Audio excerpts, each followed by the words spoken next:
There is no strategy. Tidak ada strategi. Sama sekali tidak ada. Satu-satunya hal yang ingin dilakukan orang-orang di Washington adalah mempertahankan apa yang sudah ada. Dengan kata lain, mereka berpegang erat pada status quo, meskipun semua orang diam-diam tahu kita tidak mampu lagi mempertahankannya. Kita tidak bisa memeliharanya, kita tidak bisa melanjutkannya. Anda tahu, ini agak lucu. Orang-orang membicarakan anggaran pertahanan triliunan dolar, tapi pada saat yang sama, semarang menhängt that stats with members who pay crew derived to Pasearis. Itu ang step in its scene. That's going to happen here.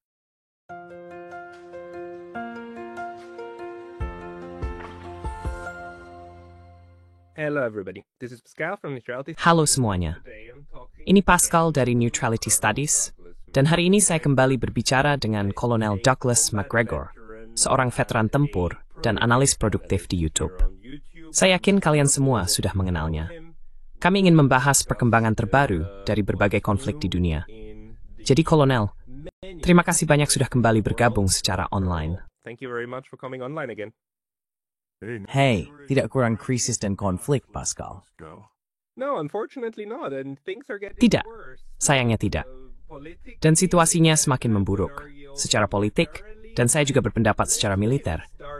Tapi mungkin kita mulai dulu dengan Rusia dan Ukraina. Bagaimana pendapat Anda tentang perkembangan terbaru dalam apa yang masih saya harapkan sebagai proses perdamaian, namun sebenarnya mungkin sedang terurai di depan mata kita? Be unraveling in front of our eyes. Yeah, I don't really see much evidence. Ya, saya belum benar-benar melihat banyak bukti adanya proses perdamaian yang melibatkan Amerika Serikat atau apa yang disebut sekutu NATO-nya. Saya tidak melihat banyak perkembangan di sana. Saya pikir yang harus kita ingat, dan ini sama sekali tidak kita pahami di Barat, adalah bahwa imperatif strategis utama bagi Presiden Putin sejak awal, sejak Februari 2022 hingga sekarang, adalah dengan sangat hati-hati menghindari perang dengan Amerika Serikat dan NATO. Itu adalah sesuatu yang tidak dia inginkan, dan memang tidak pernah dia inginkan. Jadi dia berusaha untuk membatasi konflik, mencegahnya meluas, dan berupaya mencegah negara-negara Eropa ikut campur secara ceroboh. Sekarang, perbedaan antara Ukraina hari ini, perang Ukraina dengan Rusia Februari 2022 sangatlah penting. Is very important.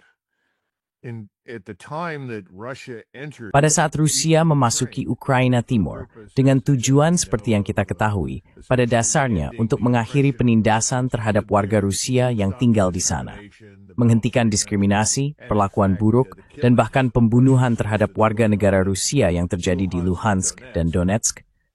Rusia saat itu sebenarnya tidak terlalu kuat. Mereka hanya memiliki kekuatan militer yang sederhana. Rusia bisa campur tangan di Ukraina Timur, tetapi jelas tidak mampu melakukan jauh lebih banyak, selain pada dasarnya melakukan intervensi dan tanda kutip, mengirim sinyal bahwa Rusia serius dengan niatnya. Sekarang, situasinya telah berubah. Rusia kini bisa dibilang menjadi kekuatan darat utama, setidaknya dalam hal angkatan darat di dunia. Jangan sampai ada yang salah paham soal itu. in the world. Let there be no mistake about it. And they have taken some casualties, but nothing. Mereka memang telah mengalami beberapa korban, tetapi tidak sebanding dengan apa yang terjadi pada pihak Ukraina. Saya memperkirakan sekitar 100.000 hingga 120.000 tentara Rusia telah tewas. Dan ketika saya mengatakan Rusia, itu jelas juga mencakup pasukan Chechnya yang bergabung dalam pertempuran ini, serta veteran Luhansk dan Donetsk. Orang-orang yang sejak awal bertempur bersama Rusia melawan Ukraina. Namun, Ukraina kini telah kehilangan 1,1 juta orang. Rusia telah mengembangkan basis manufaktur yang luar biasa, beroperasi 24 jam sehari, 7 hari seminggu, yang mampu memenuhi semua kebutuhan medan perang, mulai dari amunisi standar untuk artileri, hingga drone canggih, rudal, roket, dan sebagainya.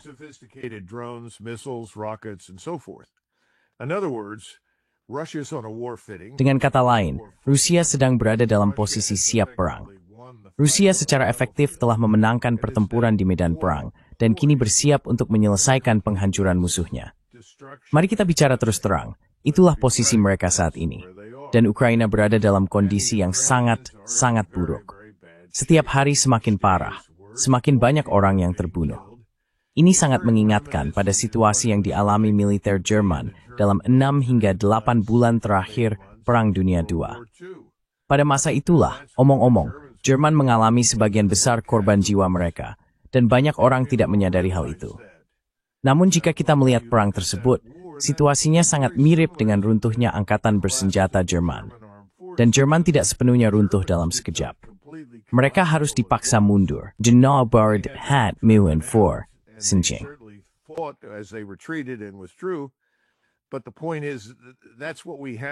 Tapi intinya, itulah yang kita hadapi sekarang dengan orang-orang Ukraina. Sekarang, perbedaannya adalah, saya pikir situasi dalam Ukraina telah berubah. Sekarang kita mendengar bahwa ada banyak organisasi Ukraina, Anda bisa punya geng atau apapun istilah yang Anda mau, yang pada dasarnya kini menghalangi perekrutan paksa warga Ukraina ke dalam tentara.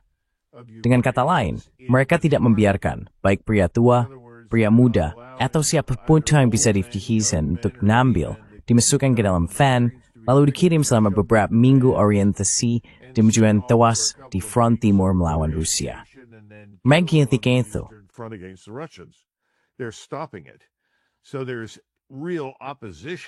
Jadi ada oposisi nyata terhadap perang di dalam Ukraina dengan cara-cara yang tidak ada, katakanlah, 6 atau 12 bulan yang lalu.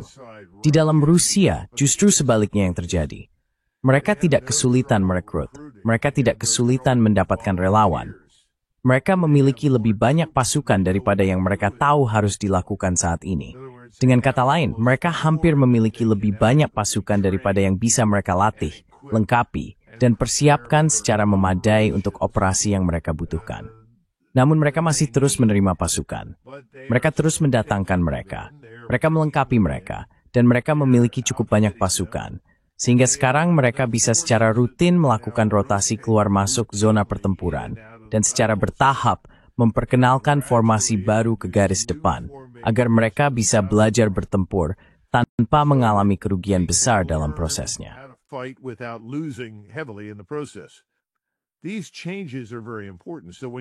Perubahan-perubahan ini sangat penting. Jadi, ketika Anda berbicara tentang proses perdamaian, sebenarnya tidak ada. Karena Amerika Serikat yang dipimpin oleh Presiden Biden, dalam keadaan yang benar-benar, yang saya sebut sebagai ketidaktahuan dan arogansi, telah terjun ke perang ini dan berkata, saya akan menghentikan ini. Saya akan memaksa Zelensky dan Putin duduk di meja perundingan. Seolah-olah ini hanyalah perselisihan di halaman sekolah. Dan dua anak laki-laki yang berseteru bisa dipaksa duduk di pojok dan bekerja sama satu sama lain. Tidak pernah ada pemahaman di Washington tentang kompleksitas pertarungan ini. Bagaimana hal ini terjadi, atau apa masalah jangka panjangnya.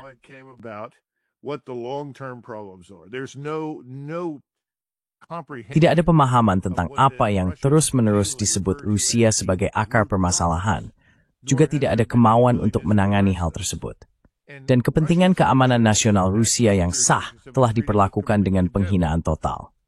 Jadi sekarang Trump tidak relevan, Amerika Serikat tidak relevan, dan Biden pada dasarnya telah mengangkat tangan, pergi, dan melepaskan tanggung jawab atas konflik ini. Sementara itu, orang-orang yang sejak awal menginginkan perang ini demi merugikan Rusia yang duduk di Senat, di DPR, di CIA, dan mungkin di Departemen Luar Negeri yang memegang kendali. Jadi mereka terus memberikan bantuan dan terus mendorong perang. Itulah situasi kita sekarang.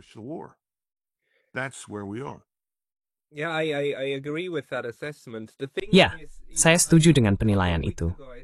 Masalahnya, beberapa minggu yang lalu saya berbicara dengan Michael von der Schulenburg. Dia orang Eropa, seorang anggota parlemen Jerman di Parlemen Eropa.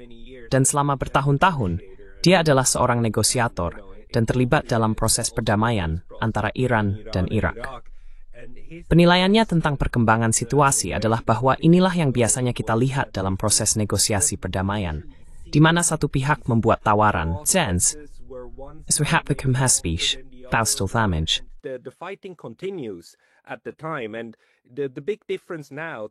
Perbedaan besar sekarang, dibandingkan katakanlah setengah tahun yang lalu ketika Pak Biden masih menjabat, adalah bahwa sekarang memang ada pembicaraan yang berlangsung, panggilan telepon, delegasi yang bertemu di Istanbul. Apakah Anda masih punya harapan terhadap proses politik yang berjalan seiring dengan konflik ini? Pihak Rusia telah menyatakan dengan jelas bahwa mereka tidak akan setuju pada gencatan senjata lalu bernegosiasi. Mereka akan bernegosiasi sambil pertempuran terus berlangsung. Hanya jika ada kesepakatan tegas yang menurut Rusia benar-benar dapat membantu menyelesaikan masalah secara keseluruhan, barulah tembakan akan berhenti. Bagaimana Anda melihat strategi jalur paralel Rusia ini akan berkembang? Strategy of the Russians evolving. Well, as long as Zelensky is in charge in Kiev, Ya, selama Zelensky masih memimpin di Kiev bersama kelompok kecil di sekitarnya, saya tidak melihat ada harapan untuk solusi apapun. Karena setiap kali dia didekati, dia dengan sangat jelas menyatakan bahwa tidak akan ada pengakuan atas keuntungan teritorial yang diraih oleh Rusia. Tidak akan ada pengakuan atas Crimea. Tidak ada hal semacam itu yang akan datang darinya. Saya pikir, selama dia masih di sana, tidak akan ada perdamaian. Dan jika Anda mendengarkan Lavrov yang berbicara kemarin dan membaca dari sebuah kertas, mencoba menjelaskan posisi Rusia, bukan sesuatu yang baru. Maksud saya, kita sudah mendengar posisi-posisi ini berulang kali selama berbulan-bulan. Kecuali tidak ada yang di Washington yang mendengarkan, tapi kita semua sudah mendengarnya. Washington has listened, but the rest of us have all listened to it. But he made it very clear. This is Tapi dia sangat jelas menyatakan bahwa ini adalah jalan buntu. Dan selama rezim ini berkuasa, Rusia tidak akan meninggalkan penutur bahasa Rusia di Ukraina Timur secara efektif orang Rusia di Ukraina Timur kepada belas kasihan orang Ukraina. Karena mereka tahu bahwa dengan rezim ini yang berkuasa, jika mereka melakukan hal seperti itu, SBU dengan kata lain, polisi rahasia Ukraina, akan langsung datang dan mulai menembak kepala semua orang. Dan itu tidak bisa diterima. Sebenarnya, idoig ornament-based demin. Kaya Rusia tumingin ke Ukraina Timur, inzeberd instruksi, yang menamik seputin dem hanginig. Hindari ang fronistros with sman. Avoid any confrontation if you can. Talk to people. And so lots Bicara dengan orang-orang. Jadi banyak orang Rusia keluar dan berkata, "Hai, kami sangat senang melihatmu. Kemana saja kamu? Syukurlah. Dan apa yang akan kamu lakukan?" Dan jawabannya adalah, "Ya, kami akan tetap di sini sampai ada kesepakatan, lalu kami akan pergi. Kami akan kembali ke Rusia." Dan orang-orang ini berkata, "Kalau kalian tidak akan tinggal, lebih baik pergi dari sini. Karena satu-satunya hal yang kalian lakukan hanyalah menyerahkan kami ke regu tembak. Kami semua akan dibunuh setelah kalian pergi." Butuh waktu bagi hal itu untuk benar-benar dipahami di Moskow. Sebenarnya 2 atau 3 bulan. Dan akhirnya, Putin menyadari bahwa dia sedang menghadapi situasi yang sangat berbeda dari yang dikira.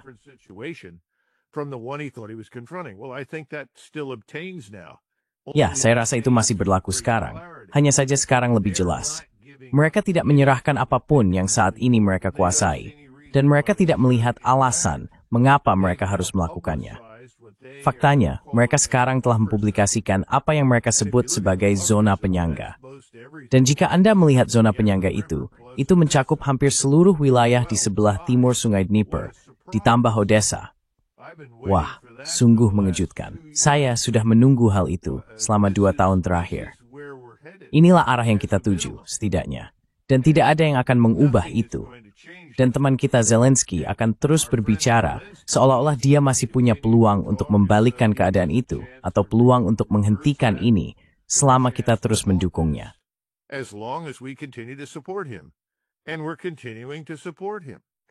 Dan kami terus mendukungnya. Jadi menurut penilaian Anda, gagasan tentang zona penyangga, menurut saya, kasus optimal bagi Rusia adalah seluruh Ukraina menjadi zona penyangga, sebagai negara netral, bukan? Ya, itu memang idenya. Dan sekarang tampaknya Rusia mulai melepaskan gagasan itu dan berkata, oke, kalau kami tidak bisa mendapatkan zona penyangga besar, maka kami setidaknya menginginkan zona penyangga militer sejauh 150 hingga 200 km, untuk memastikan bahkan roket kecil tercepat pun tidak bisa dengan cepat mencapai kami. Bukan? Apakah menurut Anda itu strategi baru mereka sekarang? Dengan mengatakan, oke, kalau kami tidak mendapatkan kesepakatan, kami akan menciptakan solusi militer untuk masalah ini. Dan itu akan mencakup zona penyangga yang tidak kami kuasai. Isna ada sisemarip towards wood, laut sighalar banding, kan? The 38th parallel in the Koreas, right? Well, I think they will control it. In fact, Saya rasa mereka akan mengendalikannya. Bahkan menurut saya, sebelum zona penyangga yang disebut-sebut itu terbentuk, mereka akan membersihkan kehadiran militer Ukraina di sana. Saya tidak berpikir mereka akan menoleransi hal itu. Jadi pada akhirnya saya rasa, seluruh wilayah hingga sungai Dnieper akan dibersihkan dari pasukan Ukraina. Setelah itu, mereka akan bergerak ke Odessa. Ingat, Odessa adalah titik utama pasokan ulang bagi militer Ukraina. Memang, kita mengirimkan barang ke Polandia, lalu mengirimkannya dari Polandia ke Ukraina. Tetapi mereka mendapatkan dukungan besar, segala macam pasokan, mulai dari amunisi hingga makanan, melalui Odessa. Jadi, mengabaikan Odessa dan membiarkannya tetap di tangan Ukraina adalah sesuatu yang saya rasa tidak akan dilakukan oleh Rusia. Saya pikir kita harus melihat situasi ini dengan cara yang sedikit berbeda. I think we have to look at this a little differently. I think yes, they've concluded that what Saya rasa ya, mereka sudah menyimpulkan itu. Apa alasan mereka untuk mempercayai apapun yang kita katakan? Itu pertanyaan pertama. Lihat saja apa yang terjadi dengan perjanjian Minsk. Jelas, Putin menandatangani itu, dan mereka mempermalukan Presiden Putin. Mari kita akui saja. Putin dan Lavrov terlihat bodoh dan konyol. Mereka mempercayai apa yang dikatakan Merkel dan Obama dan kemudian Trump. Semuanya omong kosong. Tidak pernah ada dasar faktanya. Jadi jika Anda sudah pernah mengalami urusan Minsk ini, apa yang akan Anda percayai kecuali Anda menyeberangi sungai dan menyingkirkan rezim di Kiev? Dan saat ini, saya rasa mereka belum memutuskan untuk melakukannya. Tapi, saya pikir mereka semakin mendekat setiap harinya. Namun yang sudah mereka putuskan adalah bahwa segala sesuatu sampai ke sungai akan berada di bawah kendali Rusia.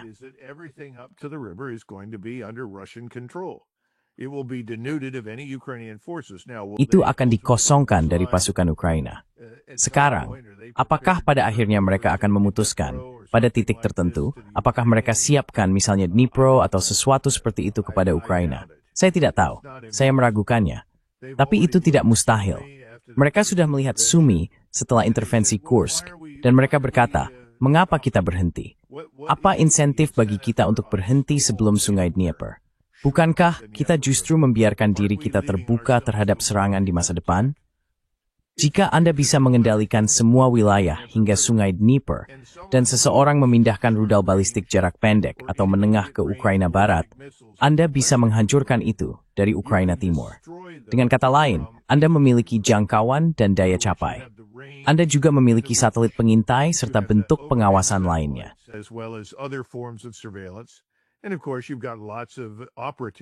Dan tentu saja, ada banyak operator di lapangan yang akan mengangkat telepon seluler dan memberitahu apa yang ingin Anda ketahui. Jadi menurut saya, orang-orang Rusia berpikir, jika kami tidak bisa mendapatkan negara yang benar-benar netral, karena kami tidak tahu apa kami bisa mempercayai perjanjian yang menciptakan negara netral di Ukraina Barat. Jika kami menduduki dan menguasai semua wilayah hingga ke sungai, ditambah Odessa, kemungkinan besar kami menguasai kawasan itu jika diperlukan. Dengan kata lain, jika kami harus menyerang ke barat, jika kami harus menghancurkan sesuatu yang kami lihat di sana, jika kami melihat perkembangan seperti yang pernah kami saksikan sebelumnya, maka kami bisa menyerang. Jadi menurut saya, itulah pola pikir di balik layar. Saya berspekulasi, saya tidak mendapat informasi dari staf umum Rusia. Itu akan membuat hidup jauh lebih mudah. Tapi intinya, saya pikir mentalitasnya semakin tahun ini.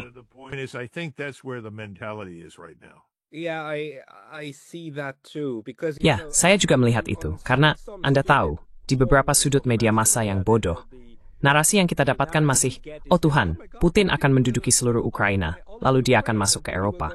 Maksud saya tidak ada alasan militer di balik upaya mengambil seluruh Ukraina. Bukan. Itu akan menjadi pil beracun. Jadi pertanyaannya, bagaimana Anda menjaga bagian buruk itu tetap di luar? Memiliki bagian yang Anda klaim dan yang dipenuhi oleh orang Rusia dan sebagainya, yang sekarang berada di bawah konstitusi Rusia, tetap aman. Lalu zona penyangga. Apa itu zona penyangga dalam istilah militer?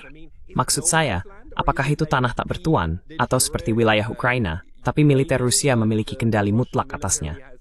Bagaimana kita harus membayangkan zona penyangga itu? Akan jadi seperti apa? Maksud saya, orang Rusia mungkin tidak akan mengusir semua penduduk sipil di daerah itu, bukan? all of the civilian inhabitants of that area, right? No, I don't think so either. Tidak. Saya juga tidak berpikir begitu. Saya rasa mereka akan membiarkan penduduk sipil tetap di sana. Bahkan, mereka mungkin akan menyambut jika penduduk itu kembali. Mereka tidak tertarik pada permusuhan permanen dengan rakyat Ukraina itu sendiri. Mereka sangat sensitif terhadap apa yang terjadi di Ukraina Barat. Saya pernah mendengar orang Rusia, beberapa di antaranya berseragam, ini dalam beberapa tahun terakhir, mengatakan bahwa menurut mereka solusi terbaik adalah agar orang Polandia masuk ke Ukraina Barat, karena dalam waktu singkat akan terjadi perang Polandia-Ukraina. Dan kemudian Rusia akan punya lebih sedikit hal yang perlu dikhawatirkan, karena orang Ukraina membenci orang Polandia. Dan orang Ukraina membenci banyak orang, bukan hanya Rusia, berbagai macam orang. Dan orang Polandia memang sudah lama mengincar wilayah itu. Minat waktu stingenispajtet deles hird, idlas. Men tuat valid perktorwardstånd. But they've also had bad experiences. It was ultimately the Cossack rebellions. Pada akhirnya, pemberontakan Kosaklah yang melemahkan Polandia sedemikian rupa, hingga akhirnya lenyap dari peta karena tidak mampu memerintah dirinya sendiri. Jadi, Anda tahu, orang Rusia memahami sejarahnya dan Anda benar sekali. Tidak ada minat sama sekali untuk masuk ke Ukraina Barat dalam keadaan apapun. Jadi anggapan bahwa hal itu pernah ada dalam pikiran siapapun hanyalah omong kosong. Bahkan, saya pikir mereka akan sangat berterima kasih jika orang Polandia, Slovakia, Hungaria, Moldova, dan Rumania semuanya duduk bersama dan berkata, "Lihat, mari kita selesaikan masalah ini. Mari kita capai semacam kesepakatan." Dan saya pikir itu pada akhirnya bisa terjadi. Namun sayangnya saat ini, kita justru membuat hal itu menjadi mustahil. Anda mendengar pengumuman dari Kanselir Scholz yang sekarang mengatakan tidak ada lagi pembatasan penggunaan senjata serang dengan jangkauan 300 mil atau 500 kilometer. 300 miles or 500 kilometers. Well, this puts the Russians in a very difficult position. Nah, Anda tahu, ini menempatkan Rusia dalam posisi yang sangat sulit. Mereka sudah jelas mengatakan bahwa ini tidak dapat diterima. Jadi pertanyaannya sekarang adalah, seberapa lama mereka akan bertahan sebelum Kanselir Scholz terbangun di tengah malam dengan sebuah rudal di kamarnya. Dan orang-orang mengira itu tidak mungkin terjadi. Mereka salah. Rusia sudah hampir habis kesabarannya dengan pemerintah Jerman ini. Dan Rusia tidak benar-benar mengerti bagaimana pemerintah ini bisa bertindak seperti itu. Ketika mayoritas besar rakyat Jerman sama sekali tidak ingin terlibat dalam perang di Ukraina. Sama seperti mayoritas besar rakyat Polandia juga tidak ingin terlibat. Mereka sudah menunggu orang-orang ini mengganti pemerintahannya. Saya tahu itu pasti. Mereka sudah bilang dengan jelas, beri waktu pada orang-orang ini. En wat de bemirische porang yang bemstwer kau kuwain. Oputsturbien. The problem is that even if you have 88 Masalahnya adalah, bahkan jika 80-50% dari populasi menentang perang dengan Rusia, jika Anda berhasil memancing Rusia untuk menembakkan tembakan pertama, maka perang itu akan terjadi. Maksud saya, itulah yang terjadi pada Ukraina. Begitulah cara mereka mendapatkan mobilisasi massal dan seterusnya.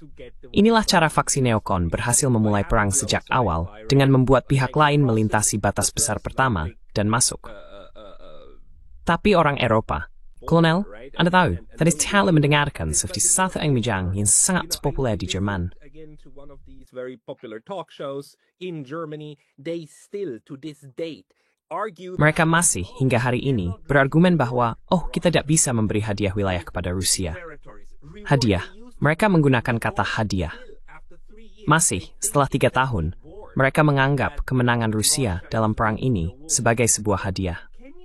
Saya tidak ingin membuat Anda marah, tapi bisakah Anda membahas sedikit tentang hal ini? Apa yang dibutuhkan agar orang Eropa, terutama Jerman, benar-benar memahami bahwa ini bukanlah sebuah hadiah. Itu adalah hasil dan vorang berdarah dan mengerikan. Ama seperti Berlin pada tahun 1945, bukanlah sebuah small. that Berlin was not a reward in 45.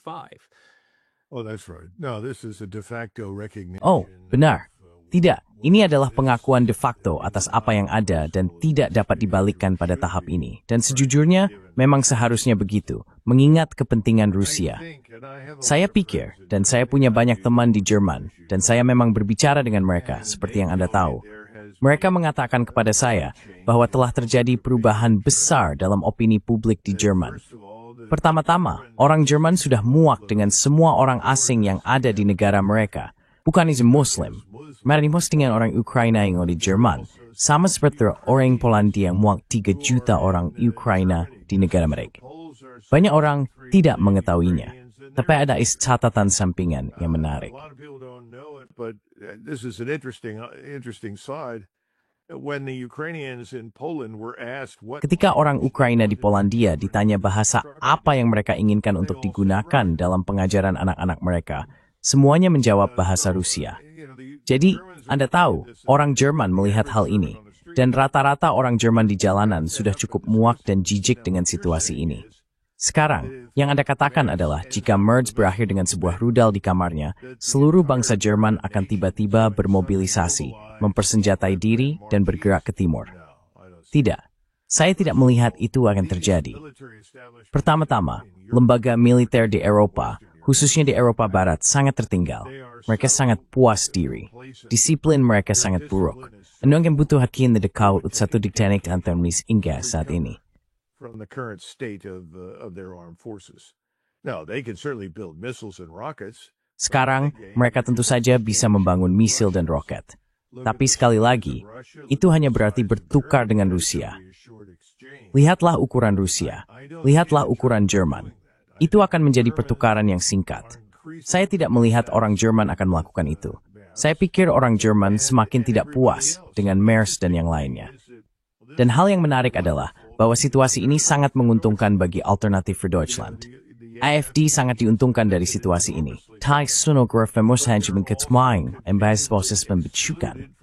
Mericukan seseorang. Insiden du melihatini. It's a mayunap ilisme sosialis dalam bentuk terbalik. Kind of national socialism in reverse. You know, you've got this dictatorial. Anda tahu, ada rezim diktator di Berlin yang ingin menjalankan kebijakan-kebijakan yang secara fundamental bertentangan dengan kepentingan bangsa Jerman, dan mereka tetap berkuasa. Satu-satunya partai yang benar-benar menentang perang dengan Rusia, menentang deindustrialisasi, menentang penghancuran ekonomi Jerman, dan yang telah menyadari betapa sia-sia dan bodohnya mencoba membangun kekuatan bersenjata saat ini untuk melawan Rusia, tidak bisa masuk semalus memadam Fujimi. Sekarang, apakah ini langsung selamanya? Tidak, saya rasa. Sepkan bitin ada tadi, mereka akan mendapat kekuasaan. As they will eventually gain power. But in the meantime, if the German people... Namun sementara itu, jika rakyat Jerman memiliki suara dalam hal apapun, dan saya pikir mereka akan memilikinya dalam kasus pergi berperang dengan Rusia, mereka akan menolaknya, terutama karena kita sudah memperjelas hal itu. Dan inilah fenomena aneh lainnya. Di satu sisi, Trump menggunakan bahasa yang penuh ancaman, membuat pernyataan yang tidak ada kaitannya dengan kenyataan, hal-hal yang ia tolak 120 hari lalu, 140 hari lalu, ia tidak akan pernah mengatakannya. Sekarang dia mengatakannya, pada dasarnya mengulangi narasi neokonservatif globalis tentang Rusia. Dia juga mengatakan ingin keluar dari Jerman, ingin menarik pasukan dari Jerman. Nah, jika Anda orang Jerman dan melihat bahwa orang Amerika ingin pergi, apakah Anda pikir dia serius soal itu? Saya benar-benar tidak bisa memahaminya. About that, I just can't imagine it. Kebes tuwag na serius. Look, one of the thing in private conversation... Dengar salah satu hal dalam percakapan pribadi dengannya pada November 2020, dia membuatnya sangat jelas bahwa dia benar-benar serius. Dan itu bukan pertama kalinya. Dia sudah lama merasa bahwa orang Eropa seharusnya menjadi penanggap pertama bagi diri mereka sendiri. Presiden Trump bukan orang bodoh. Dia mengerti sama seperti Eisenhower di tahun 1950-an, tidak akan ada invasi Normandy yang baru. Itu tidak akan terjadi. Kita tidak akan kembali dengan jutaan pasukan. Kita tidak bisa melakukannya. Teknologi peperangan telah berubah. Dan jika kita akan mengirimkan sesuatu yang berarti kepada siapapun, itu harus lewat laut. Dan hari ini, setiap konvoi yang melintasi Atlantik atau Pasifik dengan jumlah besar pasukan dan perlengkapan akan teridentifikasi dan pada akhirnya dihancurkan, baik oleh serangan rudal presisi dari darat atau udara atau oleh kapal selam. Jadi, itu sudah berakhir. Dan November, to the note. En this menyengkal, mereka yang mengutipkan itu, iswi, en semai perang dengan secara tersebut. I'm asking this because, Saya menanyakan hal ini karena strategi AS yang memiliki pangkalan militer di seluruh dunia, menurut saya, tampaknya tidak berubah. Menarik pasukan dari Jerman akan menjadi langkah besar, karena banyak komando AS, termasuk AFRICOM dan sebagainya bermarkas di Jerman. Akan jauh lebih mudah untuk memulai katakanlah di Finlandia dan Swedia, yang baru tahun lalu menandatangani perjanjian pangkalan dengan AS. Dia bisa saja membatalkan perjanjian itu. Tapi masing-masing ada 15 dan 17 pangkalan AS. Itu berarti lebih dari 30 pangkalan baru di Nordik. Itu yang jauh lebih sulit untuk dibatalkan. Tapi sorry, sebagai pembicara itu. Cancel, but I don't hear any of that talk. No, and you're right. First of all, and this is very Tidak, important to understand. dan Anda benar. Pertama-tama, dan ini sangat penting untuk dipahami, kebanyakan orang Eropa tidak bisa memahami hal ini, dan mereka perlu memahaminya.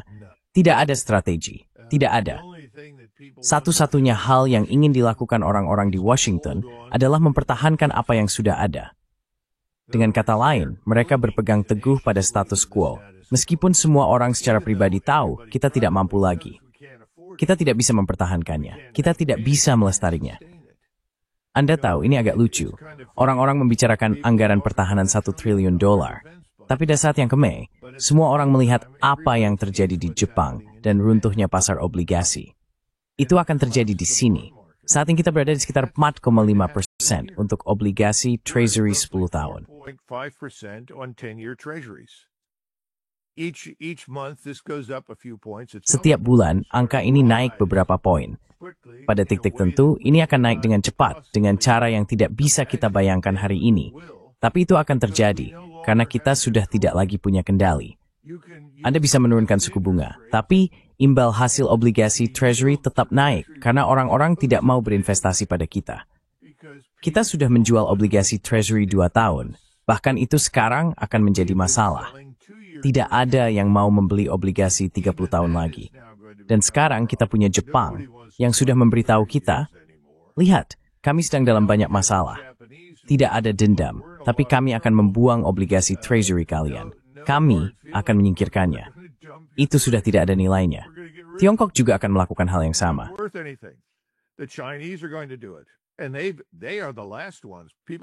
Dan mereka adalah yang terakhir. Orang-orang tidak memahami hal ini. Tiongkok tidak ingin menjadi mata uang cadangan dunia. Mereka sangat senang membiarkan kita melakukannya.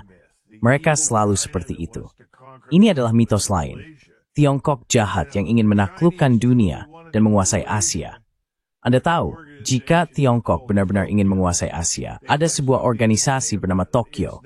Mereka pasti akan bersuara. Itu yang terjadi. Dan orang Vietnam juga tidak akan pernah mentolerirnya. Terakhir kali Tiongkok menantang Vietnam, hasilnya sangat tidak memuaskan. Lita hidup di pulau fantasi di Washington. Washington DC adalah pulau fantasi. Washington DC is Fantasy Island. We can't afford any of it. Kita tidak mampu membiayai semua ini. Kita telah menghabiskan diri kita sendiri hingga ke ambang kehancuran. Kita sedang menuju resesi parah yang bisa berubah menjadi depresi, terutama jika kita akhirnya terlibat perang di Timur Tengah, yang bahkan belum kita bahas. Itu akan memicu bencana di sini. Kita terus kehilangan kendali atas industri-industri. Kita baru saja menjual sisa-sisa kekuatan nasional terakhir dalam bentuk United States Steel kepada Jepang. Maksud saya, tidak ada seorang pun yang saya kenal saat saya hidup di tahun 50-an dan 60-an. Jika saya bilang Jepang akan membeli US Steel, orang-orang pasti akan bilang itu mustahil. Kamu sudah gila. Kita sedang dalam kondisi buruk, Pascal. Itulah kenyataannya. Jadi, Amerika Serikat itu tahu kan, berpura-pura seperti pesawat tempur, padahal sebenarnya lebih mirip balon udara yang sangat besar. Dan pada suatu saat, pasti aset yang jebol. Oh, tentu saja. Semua orang harus memahami sesuatu. Kapan Inggris meninggalkan India? Inggris meninggalkan India pada tahun 1948 ketika rasio utang terhadap PDB di Inggris Raya mencapai 250%.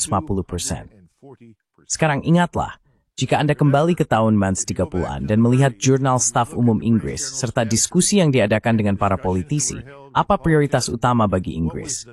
Apakah itu membelah Prancis dari Jerman? Tidak. They were Christian Foy. India. It was the empire, and it was India. And in fact, there was tremendous resistance to what Churchill Faktanya, ada perlawanan besar terhadap apa yang ingin dilakukan Churchill karena mereka terus menunjuk ke Stalin dan Soviet dan berkata, itu musuh yang sebenarnya. Apa yang kamu lakukan? Kita tidak akan mendapat keuntungan dari menghancurkan rezim Nazi jika itu digantikan oleh Soviet. Nah, kita semua tahu kelanjutan ceritanya. Sementara itu, semua hal yang mereka klaim sedang mereka perjuangkan, apa yang terjadi dengannya? Semuanya hilang. Ketika situasi memburuk di sini, hal pertama yang akan kita lakukan adalah memangkas pasukan di luar negeri dan memulangkan mereka. Jauh lebih murah memelihara pasukan di sini daripada mempertahankan mereka di luar negeri.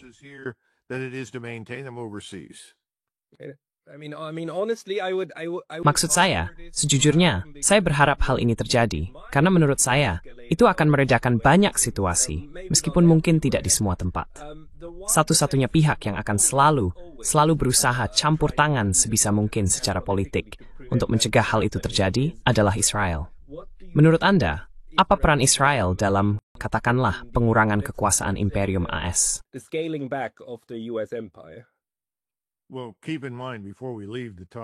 Nah, perlu diingat, sebelum kita meninggalkan topik penarikan pasukan, bahwa Washington baru saja mengumumkan pemerintahan Trump niat mereka untuk menarik 5.000 tentara dari semenanjung Korea. Benar, selama ini kita menempatkan semua pasukan ini di Korea dan Jepang karena ancaman langsung dari Tiongkok. Tiba-tiba saja kita bilang, ya kita tidak perlu melakukan itu. Masalahnya adalah, yang ingin saya sampaikan adalah tidak ada strategi. Pertama-tama, Tari menarik pasukan, harus duduk bersama Kugut Rodi, dan membuat antinu penarikan.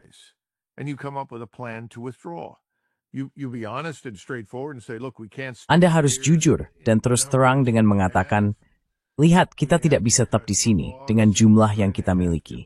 Kita harus memangkas biaya. Kita harus melakukan penarikan. Dan Anda harus menyelesaikannya. Anda sebaiknya menyelesaikannya bersama Jerman, bersama Italia.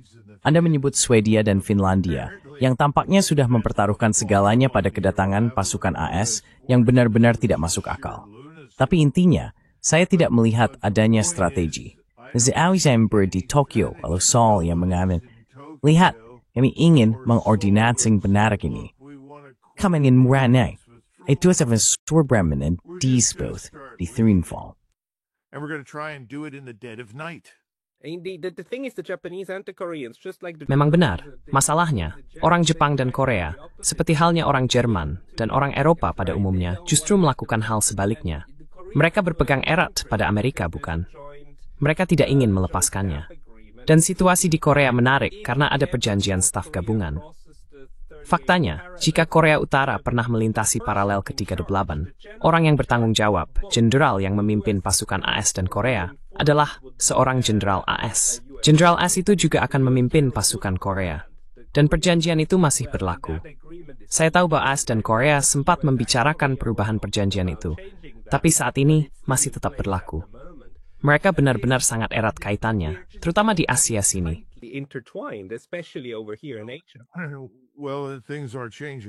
Nah, situasinya sedang berubah. Dalam buku saya, Breaking the Phalanx, saya merekomendasikan pada tahun 1997, ketika buku itu terbit, bahwa seorang jenderal bintang 4 Korea seharusnya memimpin semua pasukan di semenanjung, bukan orang Amerika. Sekarang jumlah pasukan kita tinggal sekitar 23.000 di Angkatan Darat dan sekitar 6.000 lagi di Angkatan Laut dan Angkatan Udara. Itu adalah kontingen yang sangat kecil. Kita tidak lagi berada di perbatasan antara kedua Korea. Militer Korea Selatan sangat baik. Mereka lebih dari cukup untuk mempertahankan diri. Dan sejujurnya, mayoritas orang yang Anda ajak bicara dan memiliki pemahaman strategis tentang kawasan ini tidak mengharapkan Korea Utara menyerang Korea Selatan. Faktanya, mereka sedang membangun hubungan yang sangat baik dengan Beijing. Dan hal terakhir yang diinginkan Beijing adalah perang di semenanjung Korea. And North Korea Tahun lalu guys, Kim Jong-un berit, kami taruh Jerman berbrutal selatan kami. Kami mana perbatasannya? Mereka menghasut Sam melepaskan klaim League atas Korea Selatan. their claim to South Korea. But the thing is, we need to talk. Tapi masalahnya, kita perlu berbicara dengan mereka. Karena saya bisa katakan bahwa di Korea Utara, jika mereka melihat evakuasi mendadak pasukan AS dari Korea Selatan, mereka akan percaya bahwa serangan nuklir oleh Amerika Serikat terhadap mereka sudah dekat.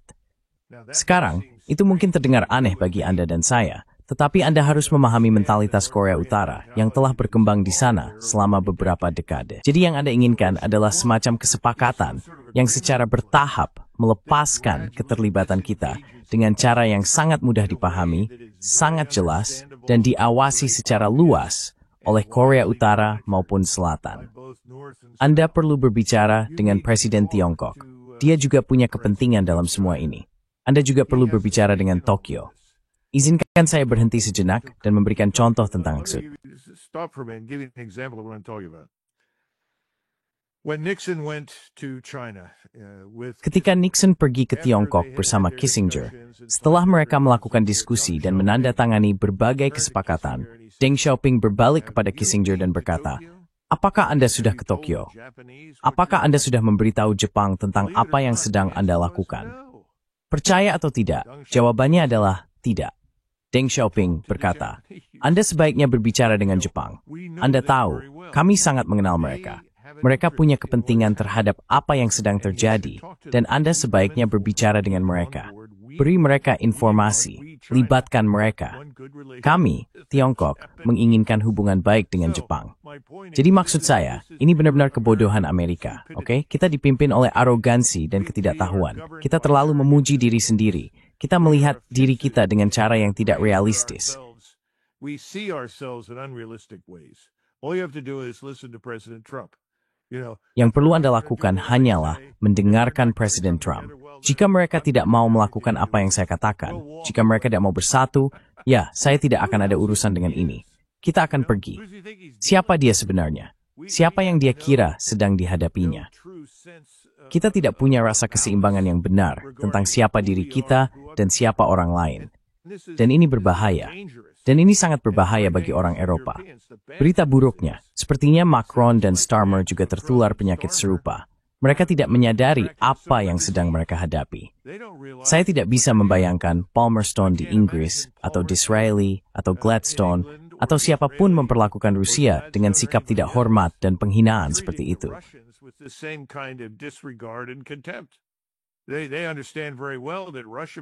Mereka sangat memahami bahwa Rusia mungkin memiliki banyak hal, tetapi Rusia adalah kekuatan besar dan memiliki pengaruh yang sangat besar. Anda tidak memperlakukannya dengan buruk, tetapi kita melakukannya. Kita memperlakukan negara lain dengan buruk, dan kita berpikir semua orang harus tunduk kepada kita. Jadi saya hanya ingin menekankan hal itu sebelum kita membahas Timur Tengah, karena hal-hal ini harus dipahami oleh orang Eropa tentang kita. Ingat, saya mencintai negara saya, dan saya pikir orang Amerika memiliki banyak sifat baik, tetapi yang kita bicarakan adalah pemerintah, bukan rakyat Amerika. Kita sedang membicarakan pemerintah yang memiliki pandangan tidak realistis tentang dirinya sendiri dan dunia. Ingat, ini seperti pulau fantasi. Saya menyebutkan pemberontakan Cossack.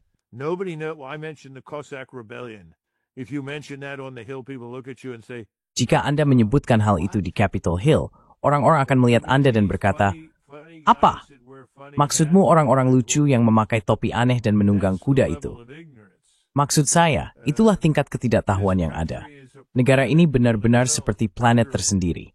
Orang Eropa perlu memahami hal itu. Dan mereka perlu menghubungi orang-orang seperti Rubio, Departemen Luar Negeri, dan lainnya, lalu berkata, "Dengar, bicaralah dengan kami. Apa sebenarnya yang kalian lakukan?" Tidak ada yang benar-benar tahu. Anda tahu, Trump baru saja membuat sejumlah pernyataan yang saling bertentangan benar-benar berbalik arah, 10 derajat dari posisinya beberapa bulan lalu. Dan semua orang bertindak seolah-olah itu bukan masalah besar, padahal itu masalah yang sangat besar. Kita perlu sejalan dengan dunia lainnya. We need to get on board with the rest of the world. No, you're right. And you know Kamu benar. Hal yang menakutkan adalah kita cenderung berpikir bahwa kebijakan dan sebagainya dibuat di ruang rapat dan ruang pertemuan, dipertimbangkan dan direncanakan oleh para jenderal dan sebagainya. Tapi sekarang kita paham, tidak begitu. Semuanya terjadi di grup chat WhatsApp. Sifatnya ad hoc, dan itu sangat dipengaruhi oleh apa yang dilakukan by browser, terutama oleh Trump. Kebijakan-kebijakan itu dibuat sesuka jarinya, bukan?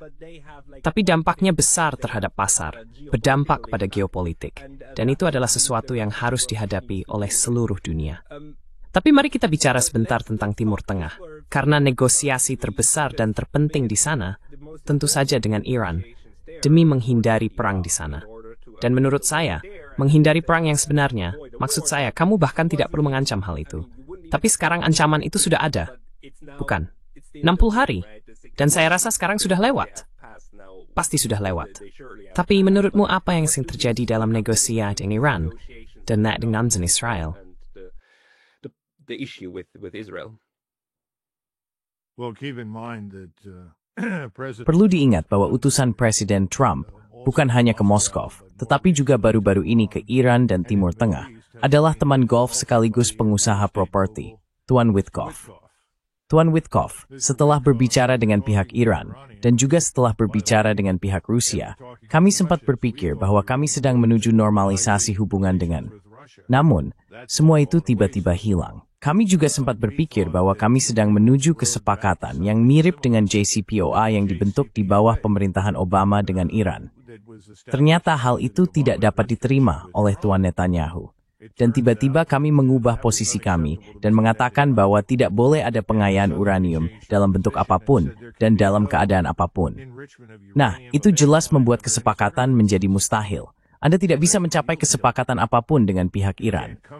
Baru-baru ini, Menteri Pakistan eens Iran berhak memperoleh uranium. Iran has the right to enrich uranium. Nobody disputes. Tidak ada yang membantah hal itu, dan itu tidak bisa menjadi bagian dari kesepakatan. Jelas, Pakistan memiliki senjata nuklir mereka sendiri, begitu juga India. Negara-negara lain juga telah memperhatikan hal ini, dan mereka tahu Israel memiliki persenjataan nuklir yang kuat. Jadi, menurut mereka, Anda tidak bisa mengecualikan hal ini dari pengaturan apapun dengan Iran. Saya pikir hal lain yang juga muncul adalah persenjataan rudal balistik. Tuan Netanyahu menginginkan pembatasan pada jangkauan rudal tersebut. Dan tentu saja, Tuan Netanyahu mengatakan di Oval Office bahwa yang benar-benar dia inginkan adalah solusi seperti Libya untuk Iran. Saya rasa pendapatnya tidak berubah. Dan penting untuk diingat bahwa saat ini Tuan Netanyahu memiliki pengaruh yang jauh lebih besar di Senat dan DPR Amerika Serikat atas apa yang mereka lakukan, apa yang mereka pilih. This is Ange Deply in Ford to be referred to Tuan Trump.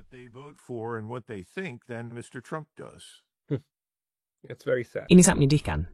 Tekstat saya melihat standing ovation. Ya. And Gaza has gone almost. Dan Gaza hampir sepenuhnya luput dari perhatian di Amerika Serikat.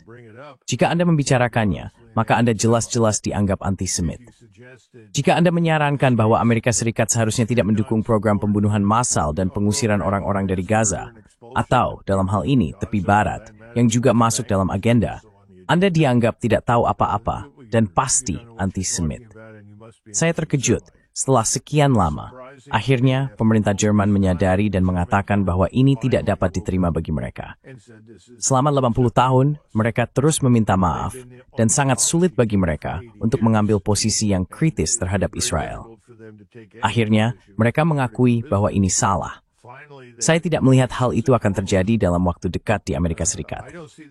Jadi menurut saya, saat ini sulit untuk memprediksi dengan pasti, tapi saya itu masih berdiri jalur menuju konflik dengan ini. Sekarang, Anda mengaitnya, bagaimana itu seperti terjadi? Itu harus sebaris and original.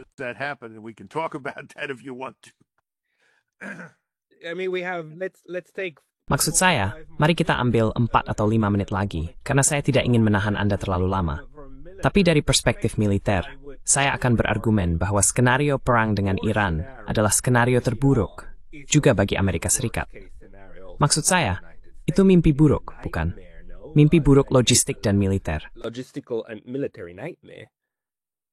Well, you have to understand how people view. Nah, Anda harus memahami bagaimana orang-orang di Washington memandang konflik dengan Iran.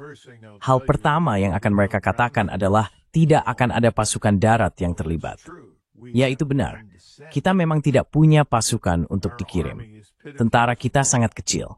Saat ini, tentara kita tidak dalam kondisi untuk melakukan serangan besar-besaran di darat dimanapun di dunia. Korps Marinir, yang biasanya digunakan untuk memperkuat atau memperluas tentara, utama sesi pezuthwokwithan tentara. Korps Marinir telah mengalami perubahan besar. Small, bermenamrum hinol di kuspit simpelberdling nentuing konvensional berintensitas pedin. Jadi, small tidak akan before ada mesinnya. Kastaikin, betizai futsets almond capai. And so the question is, what are you trying to achieve? And the two things that they want to talk about is number one. Dua hal yang ingin mereka bicarakan adalah, pertama, menghancurkan kapasitas Iran untuk memperkaya uranium. Dengan kata lain, situs pengembangan nuklir bawah tanah mereka. Dan yang kedua, mereka akan mengatakan, kita benar-benar harus menargetkan rezim itu. Itulah masalahnya. Rakyat Iran, dan sisanya, jika kita menghancurkan rezim itu, rakyat Iran akan mengurus sisanya. Mereka yakin bahwa jika mereka menggunakan amunisi konvensional yang dikembangkan oleh Angkatan Udara, bom-bom besar dengan bahan peledak konvensional yang dirancang untuk menembus dan menyebabkan kerusakan besar, mereka bisa mencapai tujuan ini. Kita telah melihat efek serupa, misalnya di Beirut, ketika mereka membunuh pemimpin Hizbullah.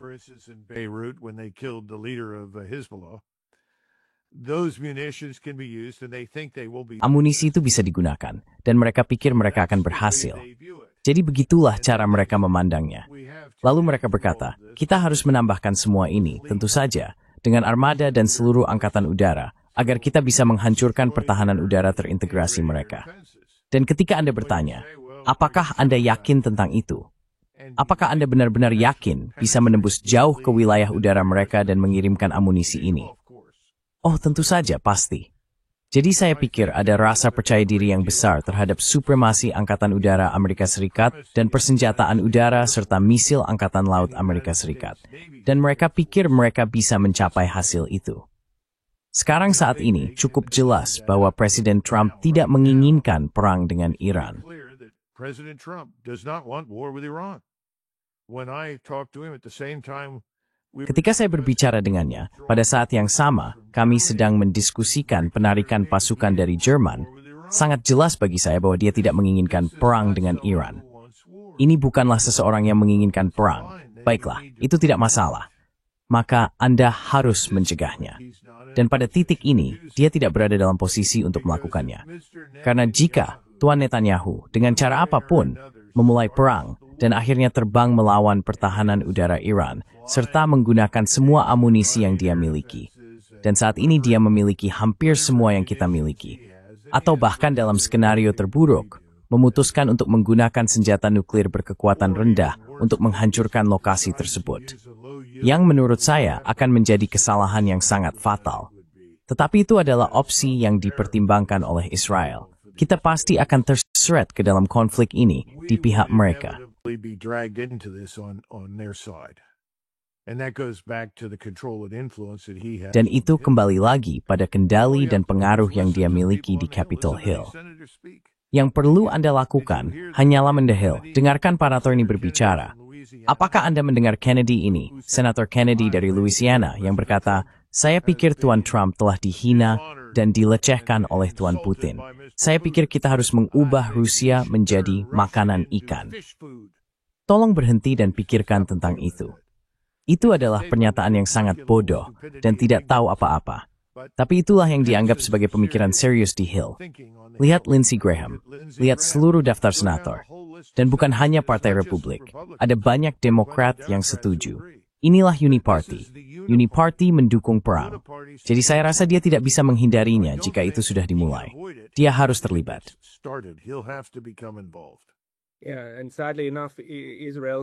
Ya, dan yang menyedihkan, Israel bisa saja mengebom nuklir Iran besok, mengklaim membela diri, dan jika Iran merespons, Amerika Serikat akan mengatakan ini tidak dapat diterima. Maksud saya, itulah tingkat yang telah kita capai saat ini dengan impunitas untuk Israel. Dan ini menimbulkan kekacauan. Kolonel, jika orang ingin mengikuti tulisan Anda, kemana mereka harus pergi?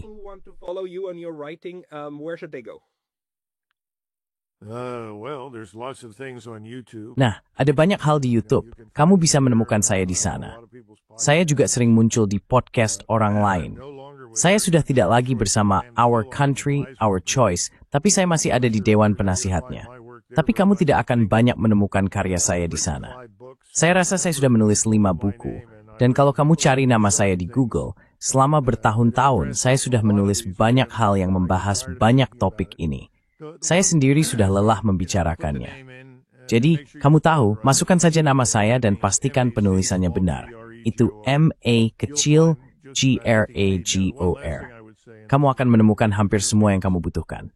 Sekarang satu hal terakhir yang ingin saya katakan, dan ini sangat penting untuk orang Eropa. Jangan berasumsi bahwa apa yang saya gambarkan akan tetap terbatas di Timur Tengah. Rusia, Tiongkok, negara lain, Pakistan, India, semua pihak ini punya kepentingan terhadap apa yang terjadi.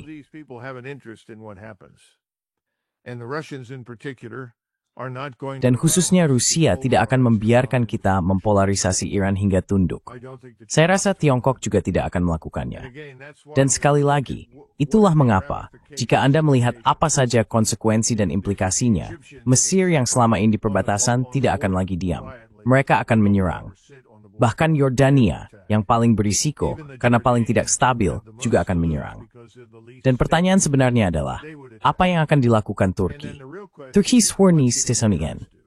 Anda melihat Tuan Trump pertimbangan. Anda melihat tinggi Tuan Jelani, mantan kepala atau wall kepala ISIS, dan mengatakan ke House Mori, by Twinton Dower Hikits menarik. He's a fine young man, very attractive young man. Why did he do that? Because Mr. Jelani reports to Mr. Mengapa dia melakukan itu?